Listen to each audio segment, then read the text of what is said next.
एक और बड़ी खबर मिल रही है। यूएस हमले पर खमनई का बड़ा बयान आया है।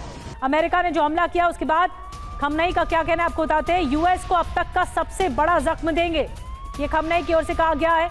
ईरान के जवाब का इंतजार करे अमेरिका, यूएस को ऐसा जख्म देंगे जो कभी मिला नहीं होगा।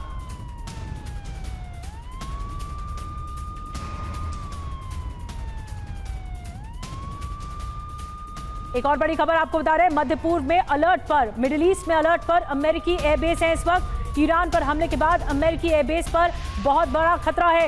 ईरान कर सकता है अमेरिकी एयरबेस पर हमला। तो सारे अमेरिकी एयरबेस को इस वक्त अलर्ट मोड पर रख दिया गया है, क्योंकि यही आशंका है कि ईरान अगर अमेरिका से बदला लेता है या अमेरिका पर वार करता है तो एयरबेसेस को निशाना बनाया जाएगा।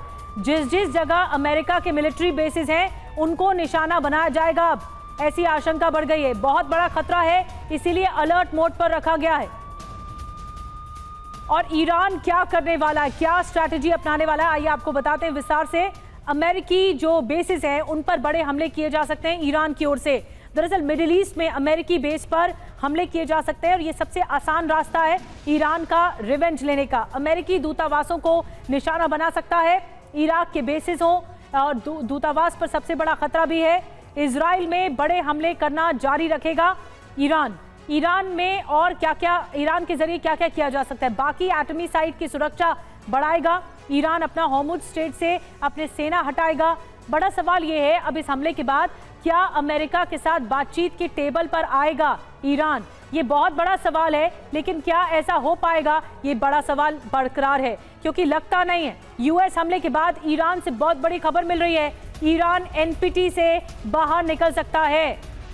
एनपीटी के आर्टिकल 10 का हवाला दे रहा है। अमेरिका ने नियमों का उल्लंघन किया है, ईरान ने आरोप लगाया है। एनपीटी के आर्टिकल 10 में किसी सदस्य देश को संधि से हटने का अधिकार दिया गया है। अगर कोई देश मानता है तो संधि में उसके सर्वोच्च हितों को खतरे में डाला गया है तो वो 3 महीने के नोटिस के साथ संधि से हट सकता है, इस डील से हट सकता है। अमेरिकी हमले के बाद ये एक बड़ा कदम है। और एक और बड़ी खबर, यूएस हमले के बाद आईएईए ने भी इमरजेंसी बैठक बुला ली है। कल जिनीवा में आईएई की बैठक होगी। एटमी साइट पर हमले के बाद ये बैठक होने जा रही है।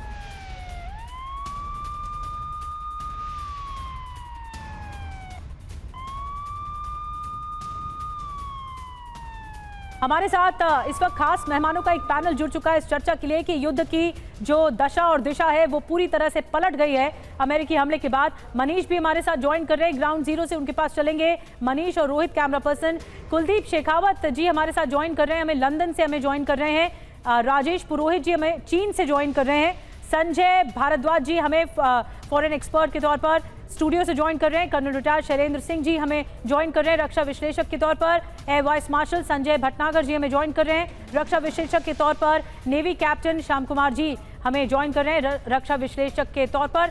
सबसे पहले मैं आपके पास आ रही हूँ कुलदीप जी, जिस तरह से व्यापक असर हो रहा है इस वक्त दुनिया में खलबली मच गई है अमेरिकी हमले के बाद, लेकिन जैसे ही अमेरिका ने हमला किया उसके कुछ ही घंटों में ईरान ने बैलिस्टिक मिसाइल, खैबर मिसाइलें तक दाग दी। अब इजराइल ने भी हमले शुरू कर दिए। दिशा और दशा अमेरिकी हमले के बाद अब युद्ध की पलट गई है। इस वक्त आप क्या देख पा रहे हैं? देखिए, पहली चीज अगर आप शुरुआत से देखें तो ईरान का इजराइल को धमकी देना ही गलत था।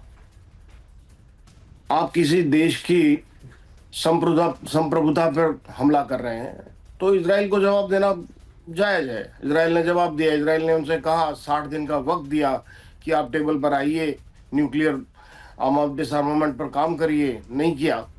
तो इजराइल ने जो किया उसके साथ पूरी विश्व खड़ी है, पूरा वर्ल्ड खड़ा है। पूरा वर्ल्ड ये मानता है कि इजराइल ने जो किया वो एक्शन गलत नहीं था। हमारे यहाँ ब्रिटेन में भी यही है कि इजराइल जो कर रहा है वो सही कर रहा है। अब कहने का मतलब ये है कि इजराइल के सामने ईरान जो पलटवार कर रहा है ये एक्सपेक्टेड लाइन से ज्यादा है। हमें ये पता था कि इजराइल के पास कुछ तो होगा, सामने ईरान के पास भी कुछ भी होगा, मिसाइल्स होंगे, लेकिन जिस तरह के अटैक आज की तारीख में इजराइल पर हो रहे हैं और they are trying to use कुछ अलग तरह की मिसाइल्स यूज कर रहे हैं, जैसे कि जिनको आप हाइपरसोनिक भी कह सकते हैं, सब हाइपरसोनिक भी कह सकते हैं, वो हमले इजराइल ने एक्सपेक्ट नहीं किए थे। तो इसके लिए अमेरिका को बीच में आना पड़ा। अमेरिका ने ये सिर्फ वार्निंग शॉट्स फायर किए हैं और कुछ नहीं किया अभी तक। उन्होंने सिर्फ वार्निंग शॉट दिए हैं कि भाई हम इस लेवल तक जा सकते हैं, इस लेवल के आगे भी जा सकते हैं और बहुत कुछ कर सकते हैं। स्थिति इतनी बिगड़ सकती है कि इराक जैसे हालात ईरान में पैदा किए जा सकते हैं। अमेरिका ने बहुत साफ शब्दों में ईरान को वार्निंग दी है और यही कहा है कि भाई कम ऑन द टेबल, आप टेबल पर आइए, बात करिए और जहां तक हो सके न्यूक्लियर डिसआर्मामेंट की तरफ बढ़िए।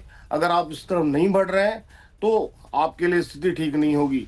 अमेरिका उस पर जाएगा और पूरा वर्ल्ड इसको देखेगा। हमारे यहाँ पूरे यूरोप में यही सब्जेक्ट सुना जाता है, बोला जाता है कि what is America doing, is correct और नॉट। जी, अमेरिका सही कर रहा है, क्योंकि किसी भी हालत में इजराइल को बचाना उनका सबका फर्ज है और किसी देश को बचाना अच्छी बात है। वो पहले दिन से ईरान जहाँ गलत है, ईरान वहाँ गलत है। कुलदीप जी, तो ईरान को ये समझना चाहिए वो दो पावर सेंटर की लड़ाई है, एक ईरान और एक इजराइल। लेकिन इसमें जब सुपर पावर सेंटर यानी अमेरिका कूदता है तो लड़ाई बड़ी हो जाती है, इसका व्यापक असर देखने को मिलता है। यही सवाल राजेश पुरोहित जी मैं आपसे पूछ रही हूँ, आप चीन से हमें ज्वाइन कर रहे हैं। देखिए, चीन और रशिया दोनों साथ खड़े हुए हैं ईरान के, लेकिन अगर अमेरिका कूदा है, B-2 बॉम्बर्स का इस्तेमाल किया है, उनके न्यूक्लियर प्लांट्स को निशाना बनाया है, तो रशिया भी धमकी पे उतारू था। उसकी तरफ से कहा गया अमेरिका कूदेगा तो हम भी डायरेक्ट सपोर्ट करेंगे ईरान को। तो आपको लगता है अब ये लड़ाई बहुत बड़ी हो रही है, मैसिव लड़ाई में बदल रही है और इसका असर भी मैसिव होगा? राजेश जी,